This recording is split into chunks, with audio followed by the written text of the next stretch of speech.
Olá, este aqui é mais um programa Opinião. Hoje a gente vai entrevistar o professor Hildo Sauer, que é professor aqui do Instituto em Ambiente da Universidade de São Paulo. Boa tarde, professor. Como vai? Boa tarde. Tudo bom? Sobrevivendo aqui no Brasil.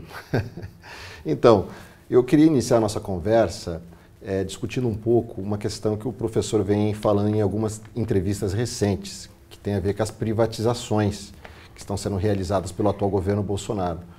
O professor recentemente falou que está acontecendo uma privatização disfarçada das grandes estatais, das estatais mães brasileiras, como, por exemplo, a Petrobras. Como é que está acontecendo esse processo? No caso particular da Petrobras, evidentemente que esse assunto não foi debatido no processo eleitoral. É importante que você diga isso, que não houve debate. Mesmo assim, numa das vertentes do governo, a ideológica, neoliberal, entreguista, comandada pelo ministro Guedes, a intenção de privatizar tudo, que agora foi referendado também pelo presidente da República.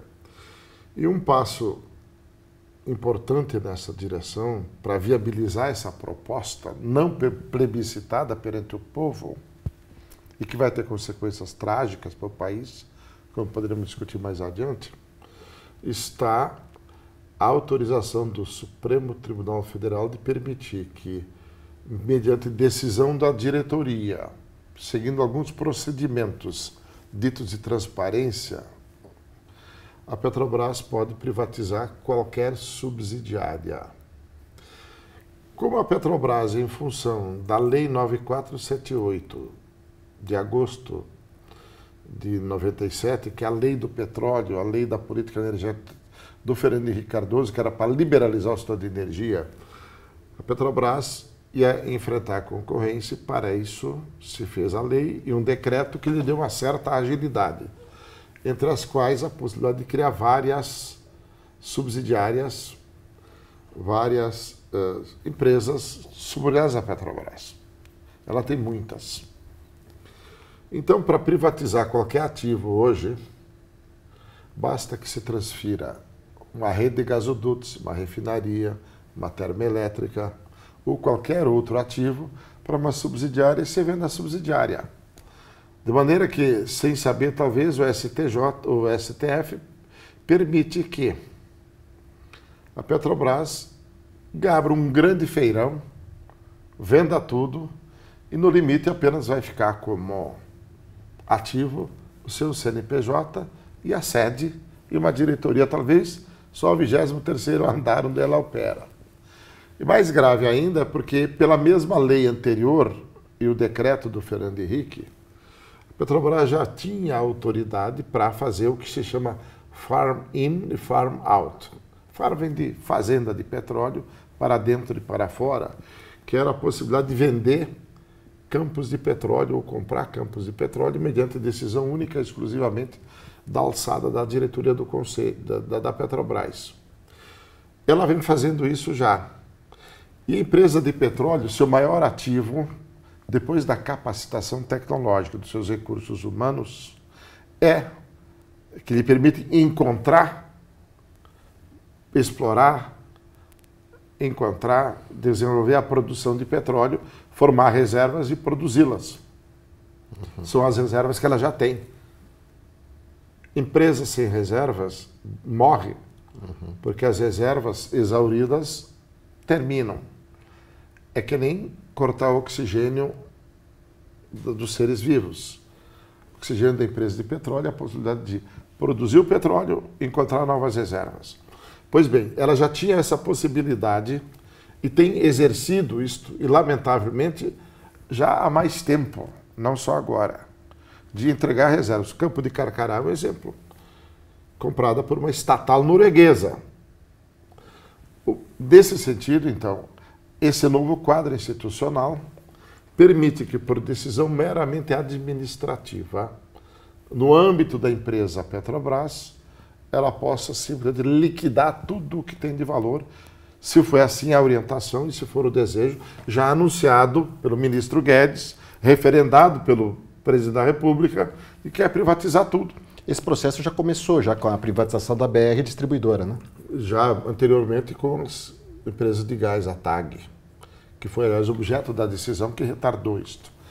A empresa transportadora associada de gás foi criada na Petrobras, integrando todas as redes de gasodutos internas ao Brasil, fora o Brasil e Bolívia, na nossa gestão na Petrobras, para criar uma rede nacional de gasodutos, que tem uma importância dupla. A primeira é que, para produzir petróleo de maneira adequada, é preciso dar escoamento ao gás. Ou ele tem que ser reinjetado. O gás tem um enorme valor no ponto de queima. Tem que ter logística até chegar lá. Com esta logística, ele permite alavancar o desenvolvimento econômico. Porque o gás passa a fazer parte da matriz. Cada 150 metros cúbicos de gás corresponde a um barril de petróleo, que pode não ser produzido, pode ser mantido como reserva, pode ser exportado. Isso tem vantagem ambiental a substituição. E tem curso internacional, que o gás não tem por causa da natureza logística. De ser gás, outro ser líquido, facilmente transportável a longas distâncias, como acontece. De maneira que já vendeu a TAG. Anunciou que vendeu por 8 bilhões de dólares. Ora, o valor dessa empresa só vale o quanto ela vai faturar, prestando serviço de transporte para a própria Petrobras. Primeiro que a Petrobras fez lá, vendeu a casa que ela utilizava para exercer suas atividades para morar de aluguel. E o número que se tem é que em poucos anos de aluguel, a casa estará paga para o novo comprador e a dependência continuará. Então foi uma decisão ideológica, não pragmática nem econômica. A venda da BR segue a mesma toada. Foi diferente, inclusive, com a venda de ações, com a indefinição de quem são os novos controladores, inclusive.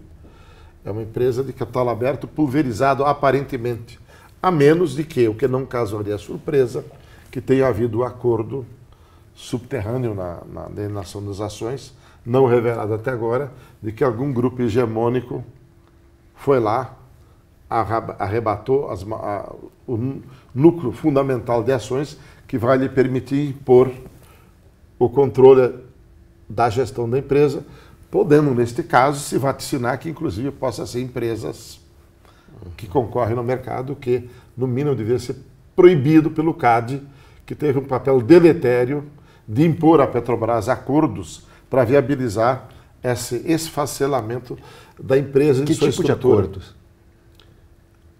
por exemplo? O CAD impôs à Petrobras que ela tinha que vender os ativos, sair de várias áreas. Anunciaram como grande feito a venda da BR, que no governo anterior já tinha ações em bolsa e houve um esforço de verticalizar a Petrobras e as ações foram compradas de volta nos anos 2004, 5, 6, 7. Então, essa é, concretamente, no campo da Petrobras, a liberalização que o Supremo Tribunal Federal fez. A atuação do CAD, que teoricamente pretende favorecer a concorrência e assim beneficiar a população, na verdade está caminhando na direção contrária. Provavelmente criando novos oligopódios sob controle privado, talvez nacional, provavelmente estrangeiro, nessas áreas todas, do controle do transporte do gás, do controle da distribuição dos combustíveis. A BR Distribuidora detinha um pouco mais de 1/3 do mercado. As outras já vêm agressivamente acompanhando a captura de fatias maiores. Depois de privatizar as refinarias, ele não tem mais nada a dizer sobre o preço do diesel, nem direta nem diretamente. Talvez seja até fora o apelo ideológico anunciado pelo ministro Guedes, referendado pelo presidente, esteja aí a tentativa de ceder à pressão dos caminhoneiros e livrar definitivamente o governo de mediar o conflito de interesse na área de transporte. Na verdade, o governo vai sair, né? Vai se desresponsabilizar claro, disso aí. Se né? ele vendeu quando ele vendeu a distribuição, ele já está fora. Não tem mais muito o que dizer. E quando vender as refinarias, ainda mais. Acabou. E a consequência a médio prazo é o aumento também dos combustíveis, né? Essa é uma discussão muito polêmica, porque os combustíveis, na verdade, acompanham, e na minha opinião, poderiam e deveriam acompanhar o seu valor no mercado internacional. Desde que o lucro com a venda de derivados, vá para o dono do petróleo que deu origem aos derivados, que é o povo brasileiro. Isso não está acontecendo. E todas as ações que estão tomadas no governo é que para esse lucro fique na cadeia dos intermediários. E não mais, como poderia, para um modelo adequado, na organização da produção do petróleo, gerar uma renda enorme que poderia passar com o pré-sal por ano os 100 bilhões de dólares, mais em torno de 400 bilhões de reais por ano, que poderia ir para a educação pública e saúde pública. Então, essas ações em cadeia encaminham a exclusão do povo brasileiro, da soberania nacional, sobre um dos seus recursos mais fundamentais para organizar a vida e a produção. E ao invés do excedente econômico que permite ser produzido com o controle sobre esses recursos, transferi-lo para o sistema financeiro nacional e internacional, para os especuladores e para um pequeno grupo de investidores que tem capacidade de participar desses leilões todos. Isso é muito claro, esse caminho. Então, é isto que eu chamei de o feirão da Petrobras, que no limite o governo pode chegar a vender tudo só com decisão administrativa da diretoria. E uma simulação de transparência na consulta de vários ofertantes, de potenciais compradores. É um ritual que os bancos fazem permanentemente, até para a iniciativa privada. Sobraria na Petrobras, no limite, o CNPJ e a sede, talvez apenas o 23º andar, algo que seria de nenhuma valia. E junto com isso irá aquilo que eu falei antes, a primeira e maior e mais valiosa riqueza da Petrobras, que é a sua capacitação de recursos humanos e tecnológicos para operar nesse campo complexo. O Brasil produz hoje um pouco mais de 1 bilhão de barris. Isso é uma renda de 50 bilhões de dólares por ano. E a disputa em torno disso, para quem vai isso? Vai para o consumidor? Vai para o acionista? Vai para o especulador? Vai para aquele que organiza assaltos contra a Petrobras? Como empreiteiro, contratista ou financiador, ou vai ficar como um fundo público para financiar a educação, a saúde e a mudança do país? Essa é a grande disputa histórica. Então, a venda da Petrobras, além de destruir essa capacitação, colocá-la a serviço dos outros, fecha as portas da construção de uma soberania. Soberania significando a capacidade do povo autonomamente construir a sua existência, a estrutura material concreta de existência, com produção, com eficiência e bem-estar, gerar dinheiro para investir na educação, saúde, segurança, modernização tecnológica do país como todo, ciência e tecnologia, proteção ambiental, transição energética, enfim. Esse é um projeto nacional que nós enunciamos pela Frente Brasil Popular, que infelizmente o governo do PT não implementou. Ao contrário, manteve ações, parte no discurso, mas na prática não mudou o quadro regulatório, não mudou a natureza da Petrobras e todos os acontecimentos levaram que agora, nesse momento trágico da história nacional, toda essa construção histórica de mais de 6 décadas esteja à mercê dessas ações de um governo que é ilegítimo, porque este governo não ganhou eleição nenhuma. Ele ocupou o vácuo de uma derrota, porque depois de 2013 a população passou a perceber que as respostas que ela esperava não aconteciam.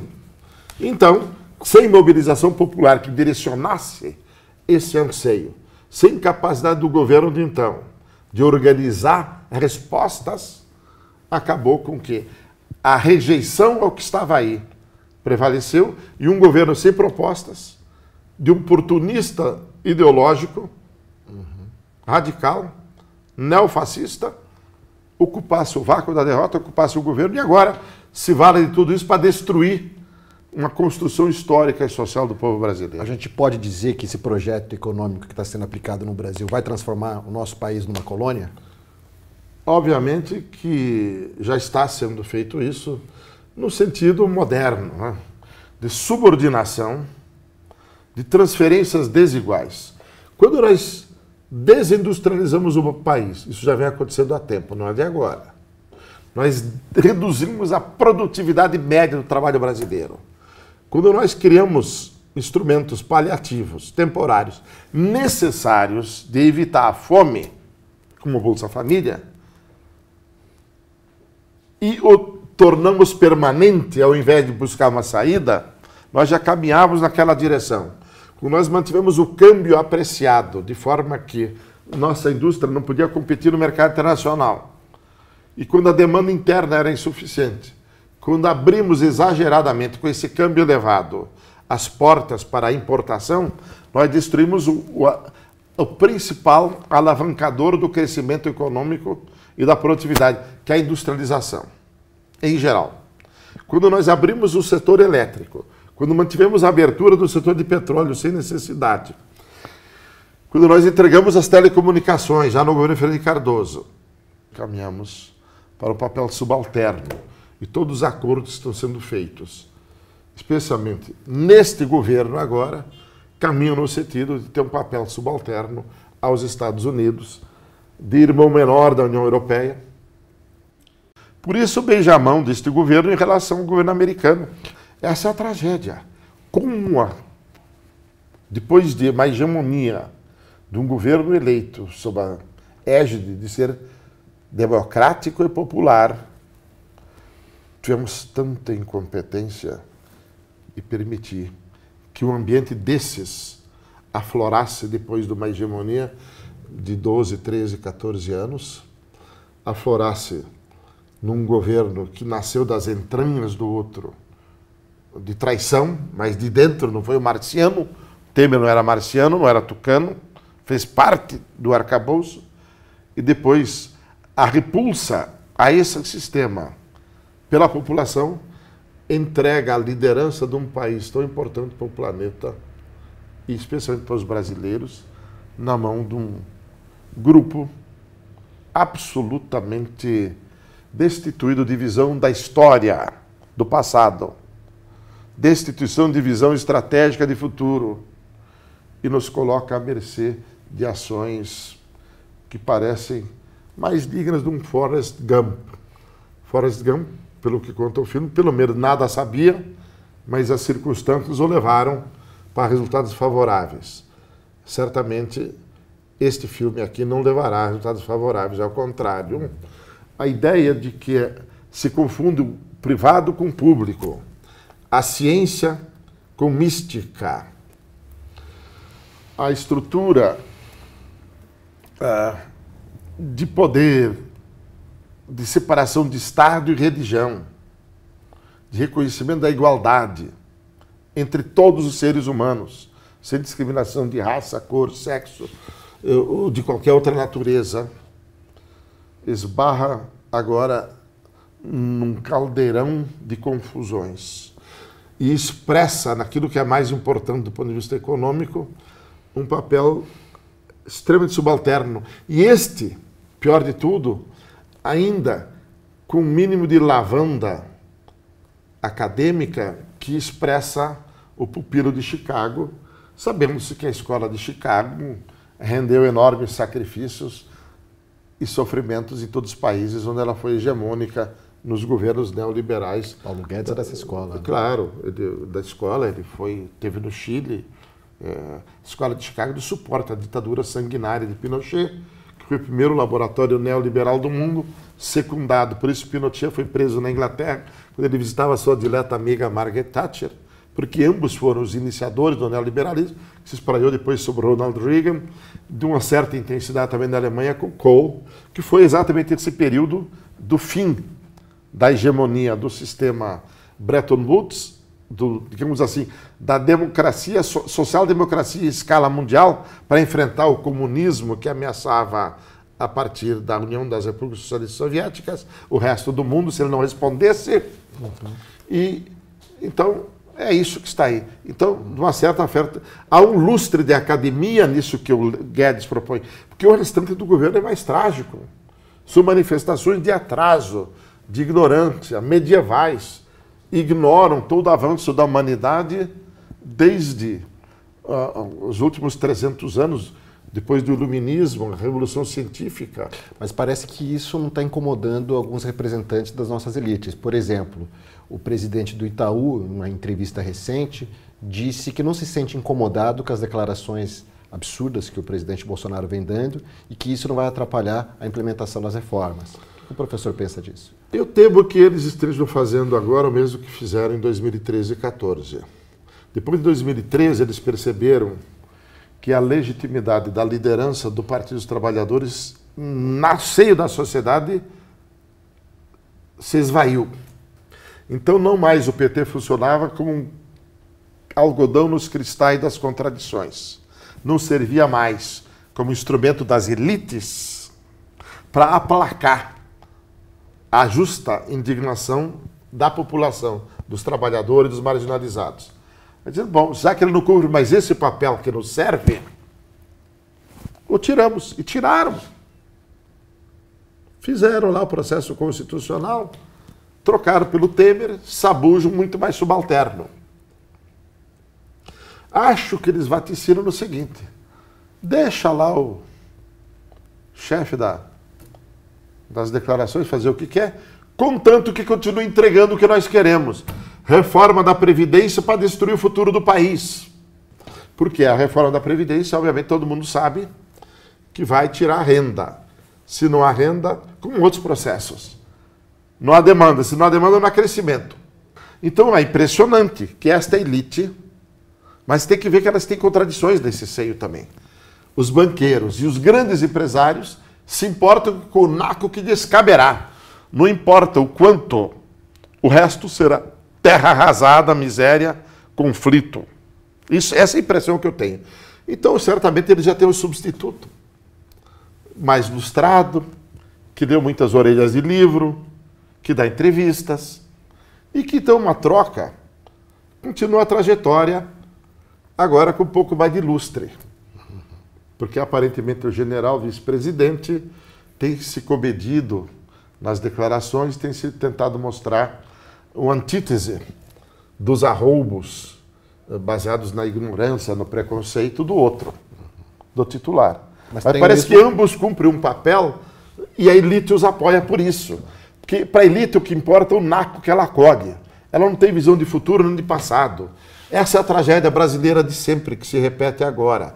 Por isso que só uma mobilização das bases, uma aliança mais ampla da esquerda é capaz de fazer um enfrentamento.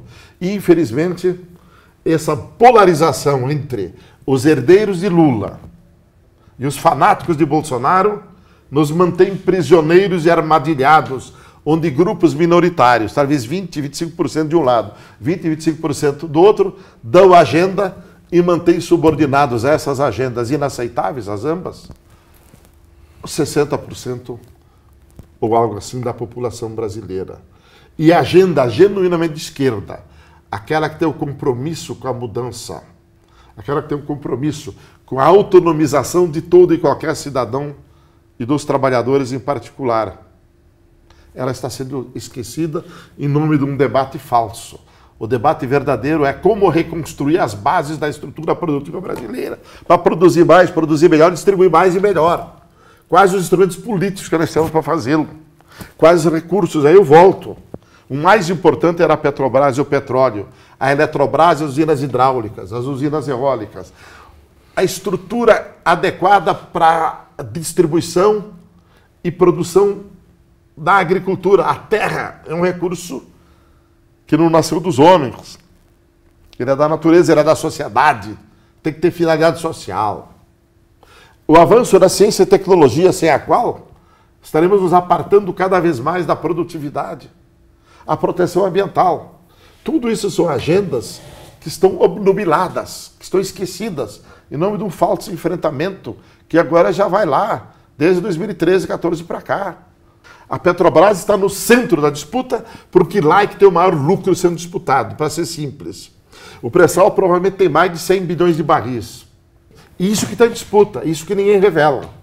E isso que é disputado entre os consumidores, até os caminhoneiros estão nisso, querem que reduza, entre os acionistas, que infelizmente o governo do PT manteve, porque não mudou o regime econômico.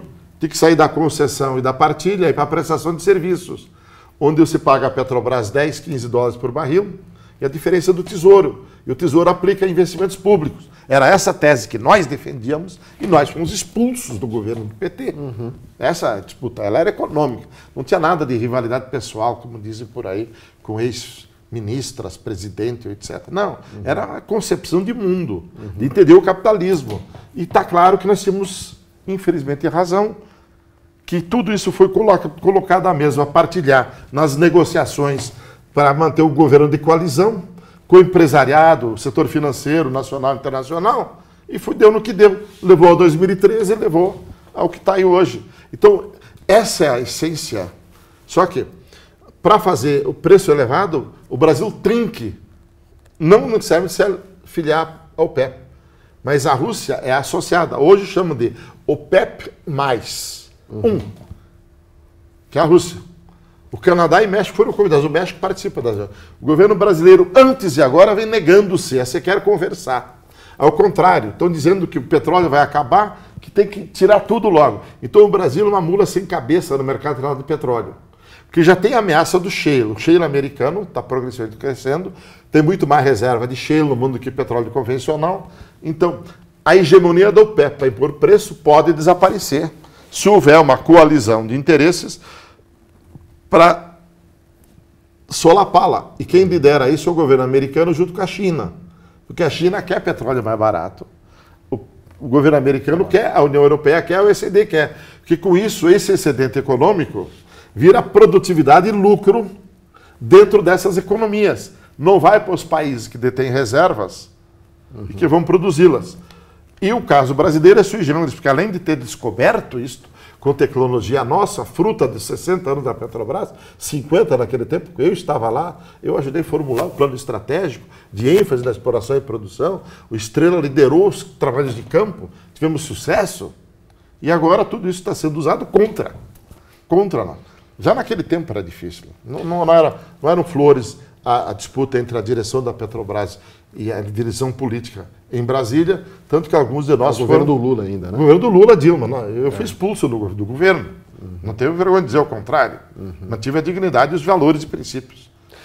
Lamentavelmente deu no que deu. Não é um queixume. Temos que aprender com os erros. Só que o que está agora nem se compara com o de então.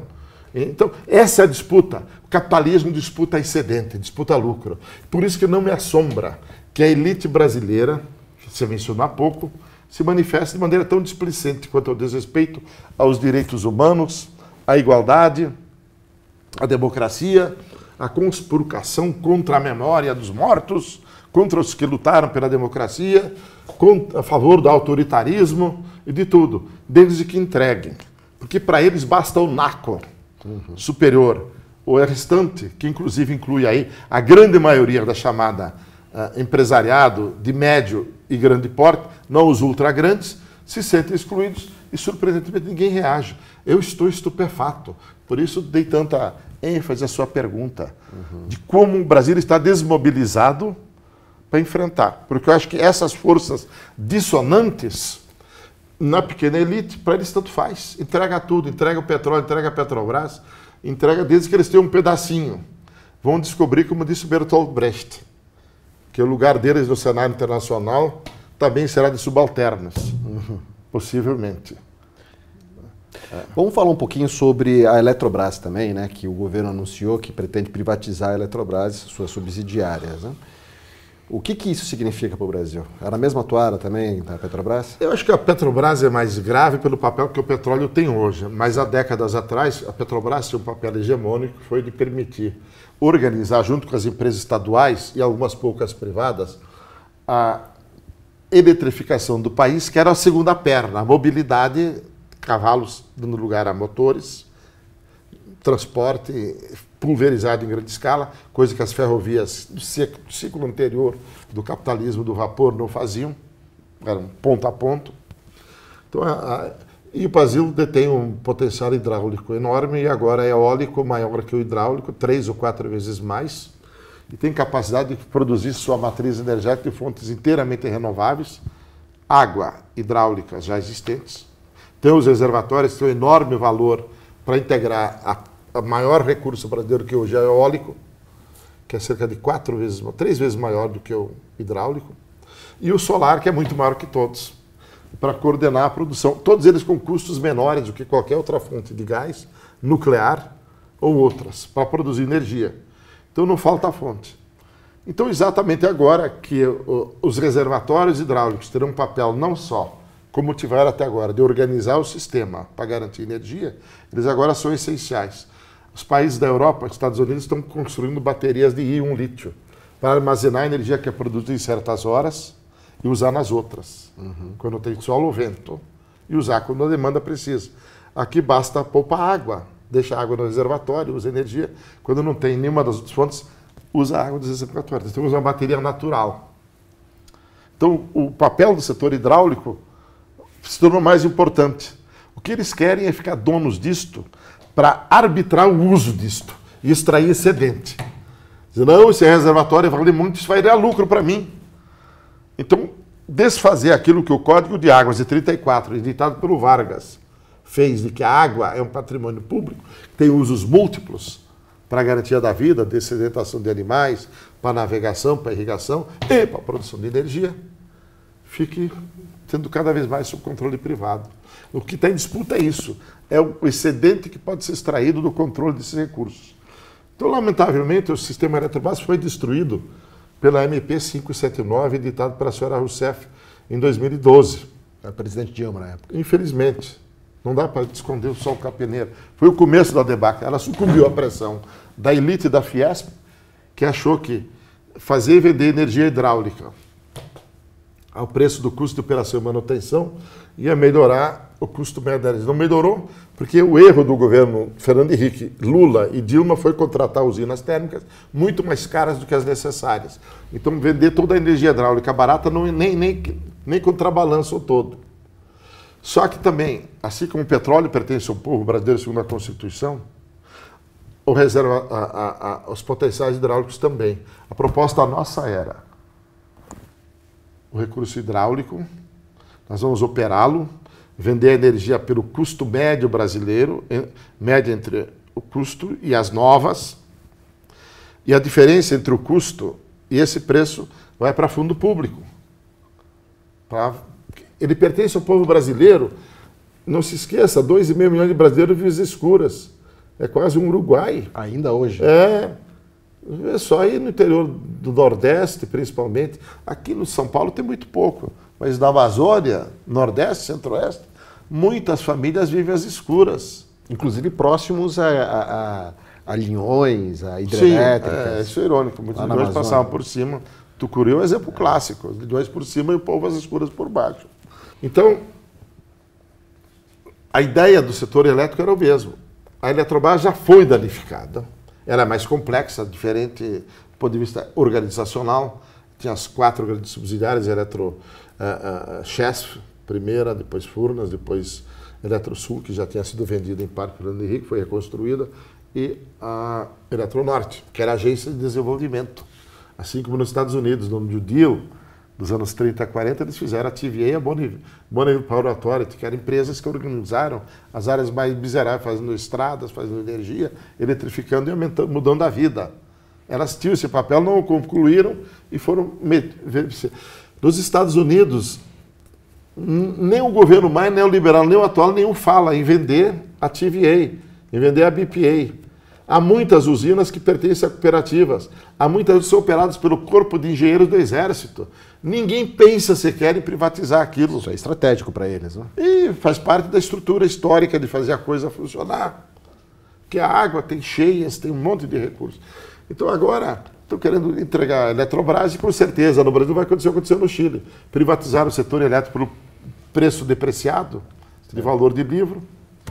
Depois cria um mecanismo de mercado de valorizar pelo custo marginal da outra alternativa de fazer energia, os ativos antigos. Isto é, dizer o megawatt-hora da hidráulica não vale os 7 a 12 reais mais o imposto dando 30, vale os 250 do custo da energia térmica.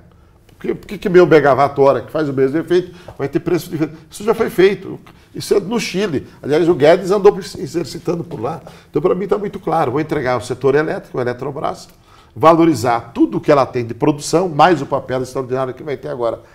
O reservatório dela para estabilizar a entrada das fontes eólica e fotovoltaica, para virar lucro. Tudo em detrimento de quê? A disputa é a mesma. Se a Constituição diz que aquilo é patrimônio público, devia gerar excedente para aqueles, inclusive, que não têm nem luz. E no área de petróleo, para aqueles, inclusive, que andam a pé, ou em um ônibus de lata de sardinha, como hoje. Mas o que o senhor pensa da mineração diante dessas sucessivas tragédias que têm sido causadas pelas mineradoras privadas? Mostra que a privatização da Vale foi um desastre. A Vale foi privatizada por um preço que foi pago com 2, 3 anos de lucro. E que a lógica com que ela foi sendo operada era apenas no interesse do acionista. E que as condições sociais do entorno, a ideia de ter selo de controle para todas as coisas, ter o papel, mas não, a essência não funciona. E como eu disse antes, a natureza, os recursos naturais têm características, algumas muito favoráveis.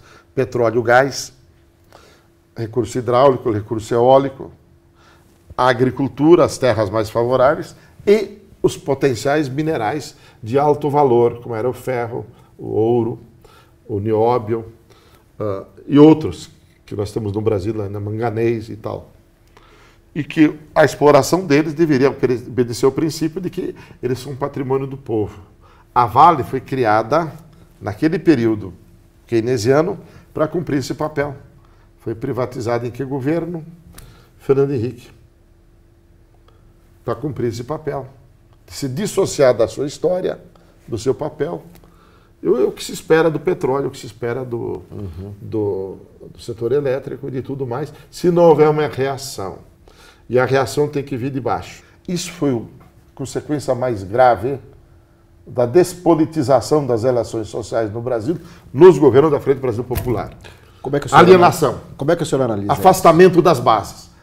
Em subordinação delas, via movimentos sociais e sindicatos, virar chapa branca. O líder supremo dita as normas, o dictar do Lula. Por isso que eu disse que ele não passou nunca de um caudilho urbano. Que indigita candidatos. Não teve democracia interna. Não teve debate suficiente. Tudo ditado de cima para baixo. Não tem saída sem a democracia, sem a participação efetiva de toda a população. Porque agora nós temos essa consequência de que deixamos a população brasileira ser despolitizada, ficar à mercê da promessa de salvação do campo das religiões, legítimo, porque eles não viam no sistema político. Eles foram afastados do processo. Seria apenas para votar de 4 em 4 anos, dizer que tem direito à Bolsa Família, um pouco melhoria na educação, tudo mais. O resto era para as elites. Bilhões para os ricos, migalhas para os pobres, não formou uma coalizão sustentável política. Não acredito em nada no Brasil que não parta da organização e mobilização popular, onde essas questões que nós estamos debatendo dentro daqui estejam conscientes em cada um. Porque essa política econômica e essa desestruturação de tudo que foi construído ao longo das últimas décadas, das 7 décadas, de 30 para cá, só vai levar a crise maior. Lamentável, mas é isto. E isso é um desafio enorme para os acadêmicos, para os movimentos sociais, para os partidos políticos que têm compromisso com a transformação de buscar uma saída. Professor Wildo, muito obrigado pela entrevista. Eu que agradeço. Se você quiser assistir outros programas, é só acessar o nosso site e o nosso canal no YouTube. Até a próxima.